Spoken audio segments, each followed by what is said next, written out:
исфараи кӯҳанбунёду тозаҷавон барҳақ як кӯшаи ободу зебо ва зебоманзару афсонавии тоҷикистони азиз аст, ки дар қаламрави диёр бо ёдгориву ободиҳои арзишманди таърихӣ, осоишгоҳи овозадори зумрад ва ҳамчун макони меваҳои шаҳдбор, зодгоҳи мардумони меҳнатдӯсту мушкилнописанд, созандаю бунёдкор, фарҳангпарвару ҳунарманд, чеҳраҳои саршиноси илму фарҳанг маъруфият дорад. таври асосгузори сулҳу ваҳдати миллӣ, пешвои муаззами миллат, президенти ҷумҳурии Тоҷикистон муҳтарам Эмомалӣ Раҳмон зимни суханрониҳои хеш зикр намуданд, исфара яке аз қадимтарин шаҳрҳои кишвари мо маҳсуб мешавад, ки бар асоси тадқиқоти олимон ва бостоншиносон таърихи ин сарзамини бостонӣ зиёда аз 3000 солро ташкил мекунад. мавриди зикр аст, ки шаҳри исфара ҳанӯз дар даврони шӯравӣ яке аз шаҳрҳои калонтарини саноатӣ ва ҳамсоҳаи кишоварзиаш рушдёбандаи кишвар маҳсуб меёфт ва дар замони соҳибистиқлолии Тоҷикистон низ чунин як мақоми хосро соҳиб аст.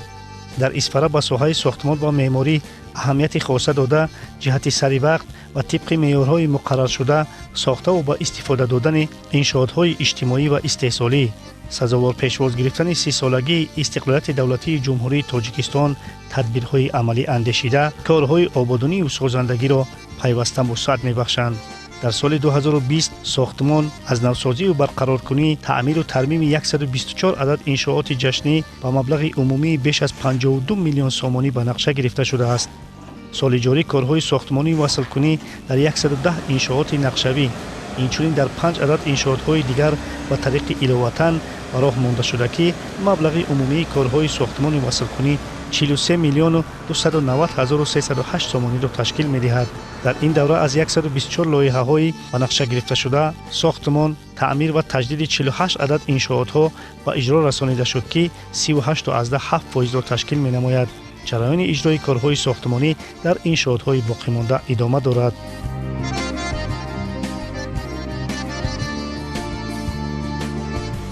соҳибкорони шаҳри исфара дар чаҳорчӯби истиқбол аз ҳидоятҳои сарвари давлат муҳтарам Эмомалӣ Раҳмон даст ба корҳои созандагӣ зада дар азнавсозии роҳу кӯчаҳо, чароғон намудани он саҳми муносиб мегузоранд.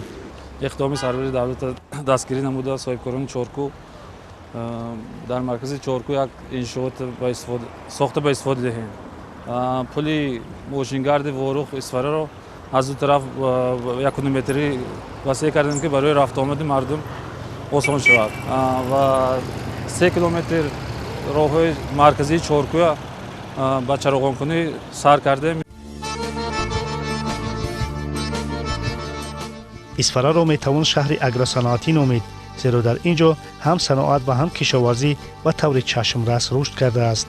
соли равон бунёди боз 7 корхонаву коргоҳҳои нави истеҳсолӣ ба нақша гирифта шудааст.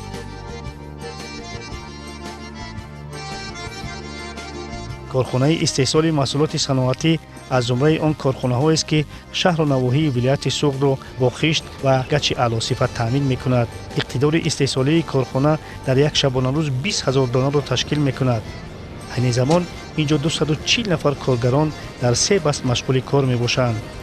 хишти истеҳсол мешуда дар ин корхона дорои сертификат буда бо сифати аъло истеҳсол мешавад. корхона ҳамчунин ба истеҳсоли гачи хушсифат машғул аст, ки ин маҳсулот низ дар сохтмонҳои ҳозира ба таври фарох истифода мешавад.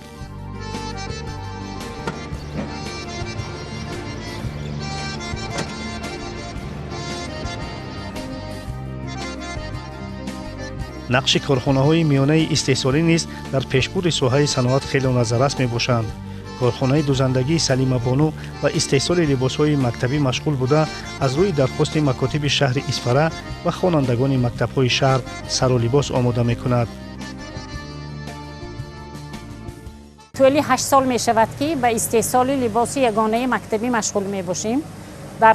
در کارخانه ما زیاده از 30 نفر کارگران کار می کنند. همیشه ما با دوختنی لباس یگانه مکتبی و لباس آموزگاران مشغول می باشیم. ما با مکتب‌های شهری اسفره خود شرطنامه بسته ایم.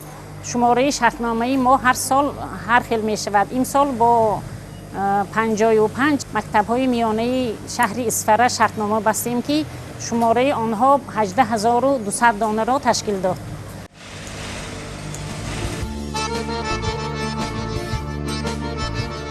корхона ҳамчунин мағозаи фурӯши либосҳоро дорад, ки инҷо мизоҷон аз либосҳои дилхоҳи худ дастрас намуда метавонанд. мағозаи худро дорем. талабаҳои мактабҳо омада аз ҳамин мағозаи мо андозаи худро ёфта бо либос таъмин мешаванд. нархи либоси мактабаи мо аз бозор арзонтар мебошад ва сифаташам ба ҷавобгӯ, стандарт ба ҷавобгӯ.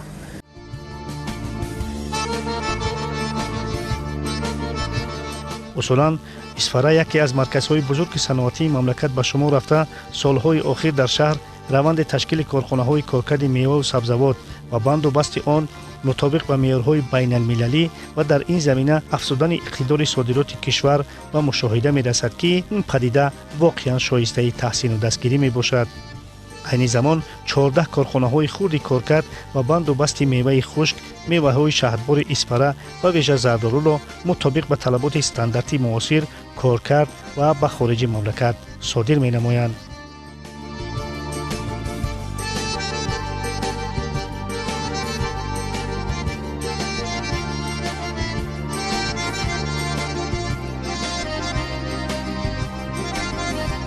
дар соҳаи кишоварзӣ тавассути амалӣ намудани барномаҳои рушди соҳа, аз худ кардани заминҳои нав, беҳтар гардондани ҳолатҳои мелиоративии заминҳо ва ба гардиши кишоварзӣ ворид намудани онҳо, инчунин бо роҳи зиёд кардани майдони боғоту токзор ва истифодаи самараноки қитъаҳои замини наздиҳавлигии шаҳрвандон фаровонии маҳсулоти кишоварзӣ таъмин шуда истодааст.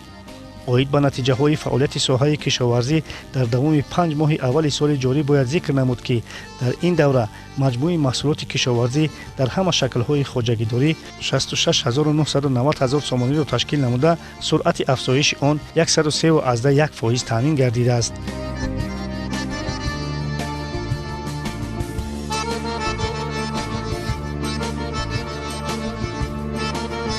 аз қадимулайём исфара чун макони меваҳои шаҳдбору шаҳдангез шӯҳрат дошта, ҳикмати аз некбоғ чун амали беҳтарин оини хайру нек аз насл ба насл мегузарад. боғоти беҳтарини зардолу дар исфара воқеъ аст ва дар ҳудуди шаҳру деҳоти он қариб 70 навъи зардолу нашъу намо, тамъу лаззати зардолуи исфараро шӯҳрати ҷаҳонӣ доранд. соли равон аз ҷониби боғдорони исфара 52.18 гектар боғи нав бунёд ва 130.8 гектар боғҳои кӯҳнаву бесамар аз нав барқарор гардида, дар майдони 4127.2 гектар кишти зироатҳои баҳорӣ гузаронида шуд.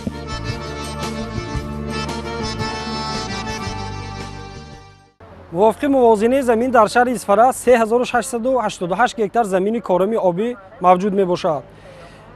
майдони боғот бошад зиёда аз дар ҳамаи шаклҳои хоҷагидорӣ зиёда аз 13 000-ро ташкил медиҳад, ки аз он дар сектори ҷамъиятӣ 10334 гектар боғот мебошад. аз он дар майдони 8564 гектар боғоти ҳосилдеҳи зардолу ва боқимонда меваи тухмдор мебошад. дар майдони 4127 гектар кишти зироатҳои баҳорӣ гузаронида шудааст, ки нисбати дурнамо 150%-ро ташкил медиҳад.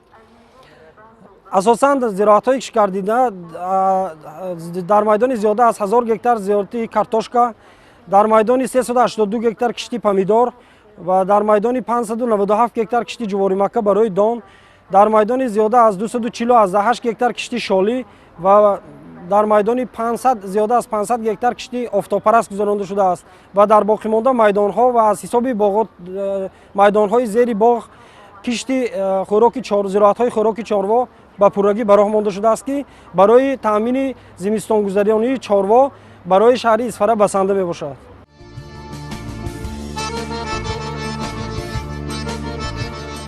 шоликорӣ низ аз самтҳои афзалияноки соҳаи кишоварзӣ буда, соли садҳо тонна шолии хушсифат истеҳсол ва ба бозорҳои вилояти Суғ бароварда мешавад. дар шаҳри исфара зиёда аз 500 гектар хоҷагиҳои ёррасон ташкил медиҳанд. ҳамаи онҳо кишту кори онҳо пурра ба роҳ монда шуда, баҳри дар онҳо кишт гузарондани киштҳои зироатҳои асосан картошка ва лӯбиёгиҳо, шолӣ ва дигар зироатҳо супориш дода шуда буд. ҳамаи ин ба роҳ монда шудааст. ба ягон ваҷаб дар заминҳои на хоҷагиҳои наздиҳавлигӣ, на хоҷагиҳои ёррасон ва сектори ҷамъиятӣ заминҳои холимонда дар шаҳри исфара мавҷуд намебошад. дар ин замина саҳми кооперативи истеҳсолии чоркӯҳро метавон хоса зикр кард. дар кооператив 950 саҳмдор дорои 150 гектар боғи зардолу, 100 гектар гандум, 200 сар чорво мебошанд. соли 2020 барои деҳқонони кооперативи тиҷоратии тухмипарвари чоркӯ ки ман роҳбари он мебошам бисёр соли пурфайзу пурбаракат омад. аввалаш таин мана мо ба масоати 100 гектар гандум кишт карда будем. хоҷагӣ мо асосан ба навъи гандум, тухми гандум машғул мебошад. соли 2014 бо қарори ҳукумати ҷумҳурии Тоҷикистон хоҷагии мо кооперативи тиҷоратии тухмипарварии чоркӯ шуд. мақсади асосии мо ин тухмиҳои ҳосилнокиш баланд ба муҳити Тоҷикистон мутобиқ, умуман гиредагар нонаш на барои ҳамин мо тухмипарварии гандум машғул ҳастем. мо аз Федератсияи Россия, аз Қазоқистон, аз баъзе ҷоҳо сортҳои нав оварда дар хоҷагии мо ҳаминро парвариш карда ба тамоми муҳити Тоҷикистон тайёр менамоем. ва ҳамин хел мо ҳар сол зиёда аз 200-250 то баъзе солҳо 300 тонн тухми хушсифати нав бо нархи арзонтар ба тамоми кооперативҳои истеҳсолии хоҷагиҳои деҳқонӣ шахсӣ мефурӯхтем. барои он ки ҳосилнокӣ Тоҷикистон замини кам дорад. яке аз роҳҳои асосии мардума бо маҳсулоти озуқаворӣ таъмин кардан ин баланд бардоштани ҳосилнокии замин мебошад. мо ҳамуқа ҳосилнокия баланд бардорем, ҳамуқа таъмини аҳолия метавонем, барои он ки мо камзамин ҳастем. дар ҳақиқат ҳамин хел мо аввало аз 40, 45, 50 центнери а 1 гектар, яъне то 4-5 тонн гандум мегирифтем. ва аз соли 2010 инҷониб мо 60, 70, ҳатто то 85 тонн, баъзе заминҳои мо то 110 центнер ҳосил гирифтем, 11 тонн дар ҳақиқат мешавад дар Тоҷикистон. ва шарте ки ҳама агротехника ҳамин гандума итоат кунед, сортҳои наве ки ҳосилнокиш бошад ҳамаро коред ва аз он ҷумла дар вақт дафтари обу умуман гиред нигоҳубӣ кунед. дар Тоҷикистон ман боварӣ дорам ва таҷриба додам ки на кам аз 110-100 центнер мо гандуми хушсифат гирифтан мумкин аст. ва аз тарафи дигар хоҷагии мо низ картошкапарвар мебошем. бо ҳавои обу ҳавои мо салқин аст ва мо имсол ба масоати 127 гектар кишти картошка гурзондем. чуноне ки мана ба шумо маълум аст ба ҳама имсол ярзги дар бозорҳои ҷумҳурии Тоҷикистон картошка нархаш сал боло рафт ва аз он ҷумла мо дар қадри деҳқонон ярзги аз ин мо дилгири ҳам шудем ва аз тарафи дигар барои таъмин накардани ҳамин бозорҳо ярзги бовар мекунед самти кори мо дига кардем. яъне ҳамин маҳсулот лозим будад пайҳам баровардани бозор ба мо имсол 127 гектар кишти картошка гурзондем ки нисбати солҳои зиёд пешина қариб 30-35 гектар зиёд аст. ва он сортҳое ки кишт кардем ки сортҳои селҳосил аст, чуноне ки гуфтам ки ҳосилнокия баланд бардоштан. мо аввало 250, 300 ва ҳатто парсол дар баъзе заминҳо аз 1 гектар то 550 центнери ҳосил гирифтем. дар шаҳри Исфара фермаи зотпарварӣ фаъолият мекунад ки бо маҳсулоти истеҳсолии худ талаботи аҳолии шаҳрро бо шир таъмин менамояд. дар фермаи зотпарварии кооперативи тиҷоратии кишоварзони Навгулем зиёд аз 425 сар чорвои сиёҳалои типи тоҷикии ширдеҳ парвариш меёбад. ҳар рӯза истеҳсоли шир дар ин фермаи чорводорӣ ба 1900-2000 килограмм расонида шуда истодааст ки аз 130 сар модагов гирифта мешавад. инчунин нақшаи гирифтани гӯсола низ дар хоҷагӣ иҷро карда мешавад. ба имрӯз зиёда аз 160 сар гӯсола гирифта шуд ки албатта ин нишондиҳандаи хуб мебошад. гуфта мешавад хушдод намудани навъҳои нав дар ферма идома дошта дастандоркорон тасмим доранд ба ферма технологияи нав ворид созанд. албатта ҳамроҳи институти академияи илмҳои кишоварзӣ соҳаи чорводорӣ дар ин ҷо албатта таҳлил карда шуда истодааст ва бисёр кӯшиш карда истодем ки оянда технологияи нави истеҳсоли шир ва истеҳсоли гӯштро ба роҳ монем. албатта дар ин самт корҳои назаррас ба сомон расида шуда истодааст. вазъи чорводорӣ низ дар шаҳри Исфара мувофиқи барномаи рушди соҳаи маҷмӯавии рушди соҳаи чорводорӣ барои солҳои 2018-2020 хуб ба роҳ монда шуда, айни ҳол дар шаҳри Исфара як фермаи ширӯи молӣ дар назди кооперативи тиҷоратии кишоварзони Навгулем бо зиёда аз 400 саршумор фаъолият бурда истодааст ва боқимонда он фермаи ширӯи молӣ ё фермаи гӯштӣ ки дар шаҳри Исфара фаъолият фермаҳои шахсӣ мебошанд, фаъолият бурда истодаанд. умуман саршумори чорвои калони Шохтор зиёда аз 44 000 ва саршумори майдаи Шохтор зиёда аз 45 000 сарро ташкил медиҳад. ҳарчанд моҳӣ парварӣ барои Баҳодур Сангинов таҷрибаи нав аст, аммо ба гуфти ӯ ин соҳаро бояд вусъат дод. خب مسئولیت دیگر رو که 19 январ گل ماهی یعنی فریل آوریم و آبی ما بسیار مطابق ناز بده است. همون از من پایسادیم خدا خواهد ماه اوگوست میبریم مبلشه. ما حرکت میکنیم در همین جا مکان من آباد کردیم، مرحمت مردم بیاین همینجا خواهم پخته خودم گرفته رم خداشم با دستی خودشون کپیده. همین دیدید همینجا همیشه آباد کرد. اینجا راهش قیم بود بسیار. یک 3 ماه راه زده فردا آمدیم. ما درختی هم اینجا آباد کردیم. یک خدام گرفتیم که اینجا آباد کردیم، اینجا ناباد. مهنت سختی کرد. 5 نفر اینجا کار میکنن. معاششون رو میتیم. با حساب اینجا کشتی کار آب نرفته چی بشه؟ حسابشون زندگیشون پیش برسید.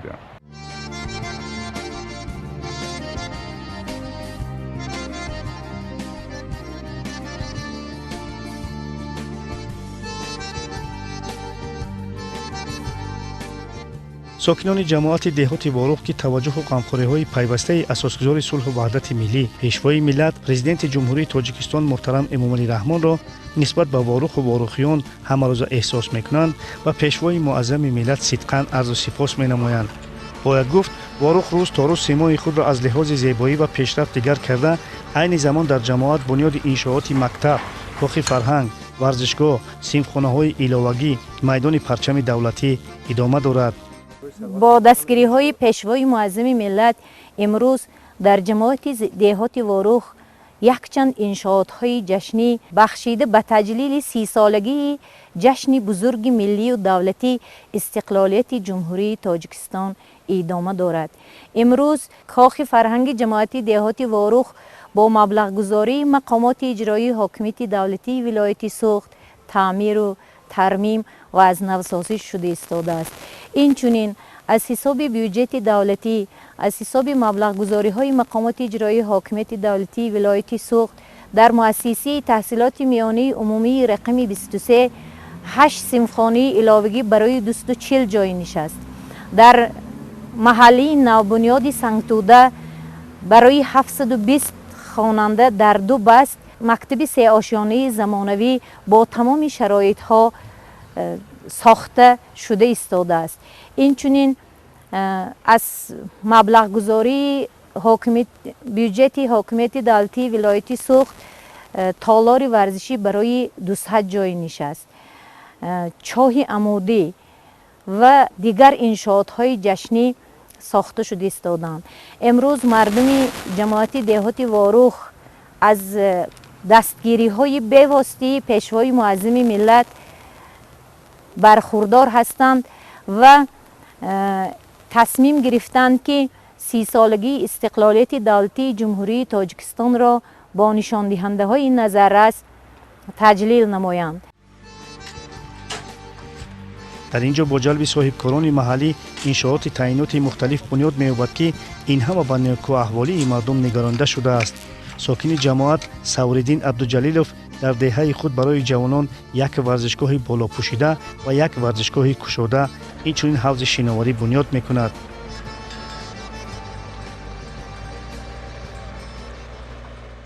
اقدام های پیشوای ملت و پرزیدنت محترم امامعلی رحمان که برای آبادکاری جمهوری مراقع کلان ظاهر میکنند، ما هم این تشبوس جناب عالی را به حساب گرفته خواستیم در دهی بلندکوی واروخ یک جای ناآبادی را گرفته به فرزندانم با تشبوس فرزندانم خواستیم در همینجا یک استادیومی و کلان و یک استادیومی بالا پوشیده و اینچنین یک حوض چیناوری را بر وی ساخته به استفاده دهیم تا که از این فرزندان دهه و فرزندان دهه نورسان در اینجا کمال یافته به اسپورت مشغول شوند. اینچنین ما در این جایی که دیدید حال جای ناآباد است در اینجا باز میخوایم حمام و باغچه برای بازی بچه ها جایی را ساخته به اتمام رسانیم که در اینجا آنها آمده و بازی شادی کرده بازی کنند. اینچنین ما میتوانیم در اینجا باقی استراحتی یک جای استراحتگاهی را ساخته به مردم ده پیشکش نماییم. سال 2018 از طرف صاحبکاران محلی 6 کیلومتر راه مرکزی ده پر منفرش کرده شده. یک چند انشاءات های اساساً جشنی به استفاده داده شدند. کارهای آبادانی و سازندگی خیلی وسعتی تازه گرفتند و امروز مردمی جماعت دهات واروخ شکر وحدت ملی را کرده سیاست خردمندانه پیشوای معظم ملت را همه جانبه دستگیری میکنند. جشن 30 سالگی استقلالیت جمهوری تاجیکستان را با نشان دهنده های نظررس پیشواز میگیرند. در جماعت دهات شهرک باشد ساکنان بر طبق دستور و سفارش های سرور دولت محترم امامعلی رحمان از هر یک وجب زمین نزد حولگی خود استفاده نموده در زمین های نزد حولگی خود چندین نمودی محصولات میکارند. یونس بوی خالقов ساکن دهه چارقشلاق از زمین نزد حولگی خود چند حاصل به دست میآورد. با دستور و سفارش های اساسگزار صلح و وحدت ملی پیشوای ملت محترم جناب عالی پرزیدنت تاجیکستان امامعلی رحمان را پورا اجرا میکنیم. من هر یک وجب زمین نزد حولگی را با ثمرانه استفاده برده استادیم. من همه چیز ریحان، قلنفر، کرم، پمیدار، بادرنگ، سبزی، کارتاشکا، آلوچه همه چیز های از بازار یگان چیز نمیخریم. ما به میرسد اضافه شد با صادرات میکنیم بازار به خدا خواهد. جای کارتوشکا به خدا خواهد سبزی میکاریم، سبزی ترمایی. جای ما با جای پامیدار و بیخی، ترب، شلغم همه چیز خالی نمیماند خدا خواهد زمین. در جماعت دهات شهرک شهر استفره زیاده از 2950 نفر خواجگی زندگانی میکنند. طبق دستور و سفارش های اساسگزار صلح و وحدت ملی پیشوای معظم ملت محترم امامعلی رحمان از جلسه غیر نوبتی 18 اپریل سال 2020 هر یک خواجگی های جماعت دهات شهرک زمین های یاری رسانی شخصی، زمین های زیر آبی و زمین های باغات و نزد حولگی خود را ثمرناک استفاده برده متشکلانه کشتی بهاری را گذرانیدند. و خوشبختانه امروز ما در زمین زیر باغ قرار داریم که در جماعت زیاده از 1000 گکتر زمین های زیر باغ موجود می باشد. از آن 400 گکترش کشتی بهاری گذرانیده شده است که از آن 70 گکتر کشتی کارتوشکا شده است که برای تامین آذوقه‌واری اهالی این خیلی مقصدناک می باشد. و من باوری دارم که مردم سربلند و مهنت دوست و مهنت قرین جماعت دهات شهرک همیشه دستور و سفارش های اساسگزار صلح و وحدت ملی پیشوای معظم ملت را سرمشق کار هر روزه خود کرده بهر آبادانی وطن عزیز خود همیشه کوشش به خرج می‌دهند.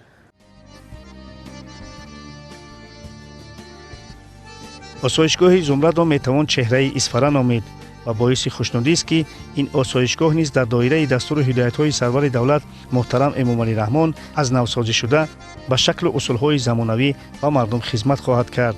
ساختمان بینای نو مهمانخانه 9 آشیانه زمانوی در آسایشگاه برای 640 نفر استقامت کننده که سنگ اساس آن را اساسگزار صلح و وحدت ملی پیشوای ملت پرزیدنت جمهوری تاجیکستان محترم امامعلی رحمان ضمن سفر کاریشان به شهر اسفره سنه 24 مارس سال 2017 گذاشته بودند طبق نقشه و جوابگوی طلبات‌های استانداردی معاصر ادامه دارد.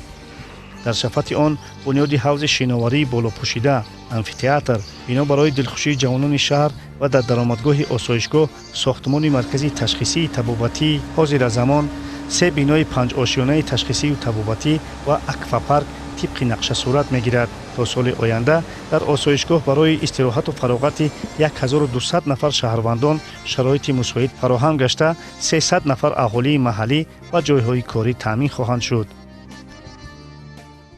اهل جامعه مهنتی جمعیت سهامی کشاده آسایشگاه زمرد دستور و سپارش های اساسگذار و صلح و وحدت ملی پیشوای ملت پرزیدنت کشور امام علی رحمان را سرمشق کار هر روزی خود حسابیده بهر با ثمر با تنتنه پیشواز گرفتن 30 سالگی استقلالیت جمهوری دولتی تاجیکستان عزیز همه جانبه کوشش به خرج داده ایستادند. امروزها در آسایشگاه زمرد یک قطار انشاءات‌های جشنی با وسعت پیش رفته ایستاده است. این هم باشد در درآمدگاه آسایشگاه زمرد مرکزی تشخیصی طبابتی عبارت از 4 آشیانه که در آنجا همه گذراندن عملیات‌های تشخیصی طبابتی گذرانده می شود. اینچنین در داخل آسایشگاه یک بینای 9 آشیانه که در آشیانه تخانه آن گذراندن هر گونه طبابت‌ها، در آشیانه یک گذراندن هر گونه کنفرانسیا ها، کنفرانس زال ها و عبارت از آشیانه 2 خوابگاه می باشد که برای تقریبا 640 نفر جای تیار شده ایستاده است. اینچنین در آسایشگاه زمرد حالا ساختمان حوض شناوری دائمی عمل کننده با وسعت پیش رفته ایستاده است که من فکر میکنم که بعد به اتمام رساندن این انشاءات صفت طبابت هم در آسایشگاه بلند خواهد شد. در آسایشگاه زمرد اینچنین به کارهای فرهنگی اهمیت خاصه داده می شود. به این مناسبت یک امفی‌تئاتر ساخته ایستادیم. این دارای 700 جای برای گذراندن برنامه‌های فرهنگی در آنجا پیش بینی شده است. در آسایشگاه زمرد اینچنین یک قرارگاه مخصوص برای مهمانان فخری ساخته شده ایستاده است که من فکر میکنم این هم برای پیشرفت آسایشگاه یک رول کلان را می‌بازد. مقصد از ساختن این انشاءات چیست؟ البته یکم سزاوار پیشواز گرفتن 30 سالگی استقلالیت دولتی جمهوری تاجیکستان است و اینچنین اعلان گردیدن سالهای 2019 2021 سالهای رشد دهات، سیاحی و هنرهای مردمی هم برای پیشرفت آسایشگاه یک تکانی زیادی داد. ما مقصد از این ساختمان ها از آن عبارت است که همه جانبه در آسایشگاه زمرد انفراساختارها امروز آماده گشته است تا که در آینده هرچی بیشتر سیاحان جلب کرده شوند. من فکر میکنم که رشد سیاحی یکی از ساحه‌های سردرآمد در تمام دنیا اعتراف شده است و تاجیکستان عزیز ما با این قدر تاریخ، با این قدر نباتات، با این قدر طبیعت زیبای خود میتواند عالمیان را مفتون گرداند. ساحه معارف یکی از سمت‌های مهم و افضلیت‌ناک فعالیت رهبریت شهر محسوب یافته و رشد پیشرفت ساحه و تحکیم زمینه مادی و تکنیکی مؤسسه‌های تعلیمی اعتبار اولین درجه داده می‌شود. در 30 مؤسسه تحصیلات تا مکتبی 3274 نفر کودکان به تربیت فرا گرفته شده در 85 مؤسسه‌های تعلیمی از جمله 73 مؤسسه تحصیلات میانه عمومی، 9 لیسه، یک مکتب اینترنت مخصوص بچگان قوه باصره شانسوست و زریر، یک خانه بچگان در شهرک شوراب و یک مکتب خصوصی ابتدایی 3193 نفر آموزگاران و تعلیم و تربیه 49424 نفر خوانندگان از جمله 24420 نفر دختران مشغول می باشند. در این زمینه بنیاد یک قطار مؤسسه‌های تعلیمی و صنفخانه‌های علاوگی در نظر داشته شده است.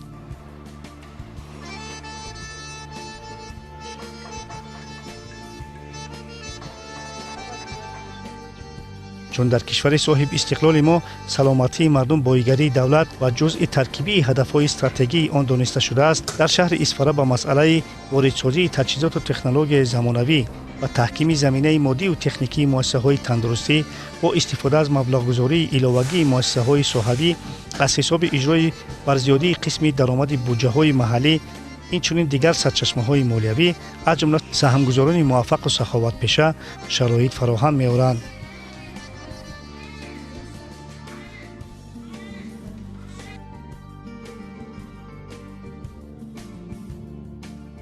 дар асоси дастур ва ҳидоятҳои асосгузори сулҳу ваҳдати миллӣ пешвои муаззами миллат президенти мамлакат муҳтарам эмомалӣ раҳмон соҳаи тандурустии шаҳру диҳоти Исфара рӯз аз рӯз ба пешравӣ ноил гашта истоданд. дар шаҳри Исфара як беморхонаи марказӣ ва 5 беморхонаи минтақавӣ вуҷуд дорад ки дорои 1042 кати табобатӣ аст ва 19 марказҳои саломатӣ, 23 бунгоҳҳои тиббӣ ва як маркази назорати давлати санитарии эпидемиологии шаҳри Исфара дар хизмати аҳолии шаҳри Исфара ҳастанд. солҳои охир дар ҳақиқат пешрафти соҳаи тандурустии шаҳри Исфара хеле назаррас аст. аз он ҷумла дар яке аз ҷамоатҳои дурдастарини шаҳри Исфара, ҷамоати диҳоти Ворух, бо маблағгузории мақомоти иҷроии ҳокимияти давлатии вилояти Суғд шӯъбаи ҷарроҳӣ бо маблағи 1,5 миллион сомонӣ ва инчунин аз тарафи дастгирии ҳилоли аҳмари ҷумҳурии Тоҷикистон ба маблағи 480 ҳазор сомонӣ пурра таҷҳизоти ҳозиразамон ворид шуд ки аллакай он давоми 2 сол аст ки фаъолият мебарад. инчунин бо дастгирии вазорати тандурустӣ ва ҳифзи иҷтимоии аҳолии ҷумҳурии Тоҷикистон якчанд шӯъбаҳои беморхонаи марказии шаҳри Исфара аз таъмири куллӣ бароварда шуданд. аз он ҷумла шӯъбаи осебшиносӣ, шӯъбаи асабшиносӣ, шӯъбаи амрози дил, шӯъбаи амрози даруна. бо дастгирии соҳибкорони бурунмарзӣ ва соҳибкорони дохилии шаҳри Исфара инчунин якчанд шӯъбаҳо ба мисли шӯъбаи эҳёи калонсолон, шӯъбаи таваллудхона, шӯъбаи ҷарроҳӣ низ аз таъмири куллӣ бароварда шуданд. ва аз ҳисоби махсуси беморхонаи марказии шаҳри Исфара шӯъбаи эҳёи калонсолон соли гузашта 4 дастгоҳи замонавии нафастии сунъӣ аз ҳисоби махсуси беморхона харидорӣ карда шуд ва бо маблағи 605 ҳазор сомона. инчунин ба ғайр аз ин ба ҳамин шӯъбаи эҳёи калонсолон ба шӯъбаи таваллудхона кардиомониторҳои ҳозиразамон ворид карда шуд ки ин ҳам аз ҳисоби махсуси беморхона харидорӣ карда шудааст. албатта бо назардошти вазъи ба амал омада дар шаҳри Исфара корҳои тамизгардонӣ мунтазам гузаронида мешавад ки он барои пешгирӣ аз бемориҳои сироятӣ пешбинӣ шудааст.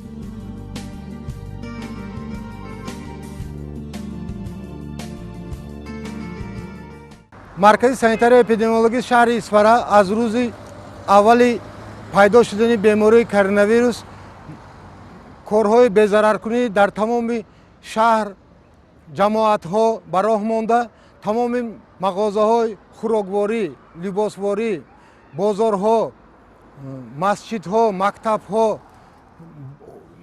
хонаҳои баландошёна, мақомотҳои ҳифзи ҳуқуқ, корхонаҳои давлатӣ, ғайри давлатиро корҳои безараркунӣ пурзур намуда тамоми ғайратро ба он равона карданд ки бемории коронавирус дар шаҳри Исфара паҳн нашавад. мо имрӯз бо ифтихор гуфта метавонем ки ин корҳои безараркунӣ ба пуррагӣ ба пеш бурда истодаем. мо имрӯз қаноатманд ба он нестем ки хотирҷамъ шавем, барое ки агар мо корҳои безараркуниро бо пурзӯртар намоем, албатта натиҷаи худашонро медиҳанд. нақши занон дар ҳаёти иҷтимоии шаҳри Исфара басо калон аст. онҳо дар соҳоти мухталифи хоҷагии халқ кору фаъолият намуда саҳми муносиби худро дар тараққиёти кишвар мегузоранд. дар шаҳри Исфара имрӯзҳо 135 ҳазор нафар занону духтарон бо ифтихормандӣ аз сиёсати хиратмандонаи пешвои муаззами миллат зиндагии осоиштаи худро бурда истоданд. имрӯзҳо 304 нафар занони ифтихорманди шаҳри Исфара дар зинаҳои роҳбарикунанда дар соҳаҳои гуногуни хоҷагии халқ мақоми роҳбариро сарвариро доранд. наздик ба 70% дар соҳаи маориф, 60% در ساحه تندرستی و در 15% در ساحه‌های صنعت و سودا کار و فعالیت خود را برده ایستادند. امروز باعث افتخارمندی و سربلندی ما زنان و بانوان است که 2 نفر زنان ما در مقام قانونگذاری کشور، 1 نفر زن عضو مجلس ملی مجلس عالی جمهوری تاجیکستان، سردختور بیمارخانه منطقوی واروخ، امروز باعث خوشنودی و سربلندی ما است که 2 نفر زنان شجاع، 2 نفر زنان عاقل و درندش ما در مجلس وکیلان خلق ولایت سوخت نمایندگی ما را دارند. 14 نفر زنان فعال شهر اصفهان در مقام مجلس وکیلان خلق شهر و 78 نفر بانوان در مجلس های وکیلان جماعت امروز همچون وکیل و نمایندگان ما به خلق به حساب می روند. باعث افتخارمندی و سرفرازی ما است که 2 نفر زنان شهر اصفهان سال 2019 برای گرفتن گرانت پرزیدنت جمهوری تاجیکستان نائل گشتند و 3 نفر زنان صاحبکار و هنرمند شهر اصفهان برای گرفتن گرانت رئیس ولایت سوخت موفق گشته. با گرفتن این گرانت ها فعالیت صاحبکاری خود را وسیع نموده در جلب زنان خانه‌نشین به شغل و مهنت نظر رس است. البته حیات روزمره به شرکت جوانان و دستگیری آنها از سیاست خردمندانه پیشوای ملت محترم امام علی رحمان خیلی نظررس است.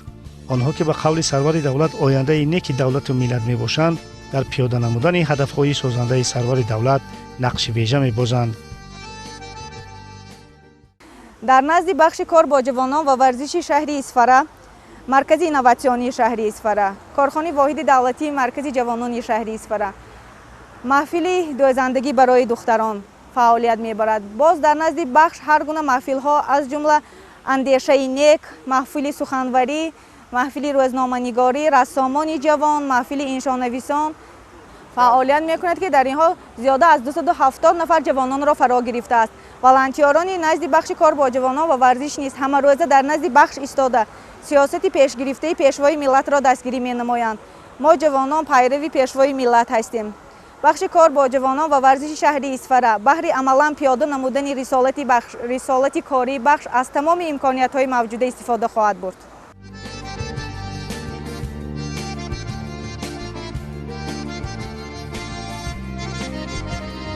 در شهر اصفهان به رشد ساحه ورزش خیلی اهمیت خاصه داده می شود. بنیاد ده‌ها تالار و میدانچه‌های ورزشی، شرکت ورزشکاران شهر در مسابقات مختلف سطح جمهوری و بین المللی و با مقام‌های بلند صاحب گشتن آنها گواه از گفته‌های بالاست. بسیاری گشتنگران همین جمهوری تاجیکستان می‌دانند که در شهر اصفهان بسیار گشتنگران بالیاقت هستند. از آن جمله بسیار بچه‌هایی که در مسابقه‌های بین المللی چمپیونات آسیا برآمد کرده ایستادند. من 2 نفری آنها در پشت من در نوار هستند که آنها همین سال 2020 در شهر نیودلهی هندوستان جایزه‌دار مسابقه چمپیونات آسیا شدند و غیر از این 1 نفر دیگر سال 2019 در چمپیونات آسیا بین جوانان در قزاقستان جای دوم را نیز اشغال کرد. آینده از ماه سپتامبر سر کرده ایستاده مسابقه‌های جمهوری سر می‌شوند. بچه‌های ما به آن تیاری دیده ایستادند. نفری از آنها در داغستان فدراسیون روسیه تمرین کرده ایستادند که در آینده به مسابقه‌های آسیایی تیاری بینند و خود نقش برآمد کنند. در همونجا تمرین کرده ایستادند. در شهر اصفهان 9 ورزشگاه کلان، 46 ورزشگاه خرد فوتبال، 4 مکتب ورزشی، 7 حوض شناوری، تالارهای ورزشی، ورزشگاه‌های شخصی موجود هستند که جوانان اصفهان همه طرفه استفاده می‌برند. میتوان گفت که مهنتکشان شهر اصفهان در پیگیری و جانبداری از سیاست‌های سازنده و بنیادکارانه اساسگذار صلح و وحدت ملی پیشوای ملت پرزیدنت جمهوری تاجیکستان محترم امام علی رحمان تمام امکانات‌های موجوده را برای رشد ساحه‌های اجتماعی و اقتصادی شهر، آباد و زیبا گردانیدن دیار و بهداشت سطح زندگی مردم استفاده برده بهر شکوفایی و پیشرفت دیار خود در فضای ثبات کامل کشور کار و زندگی دارند.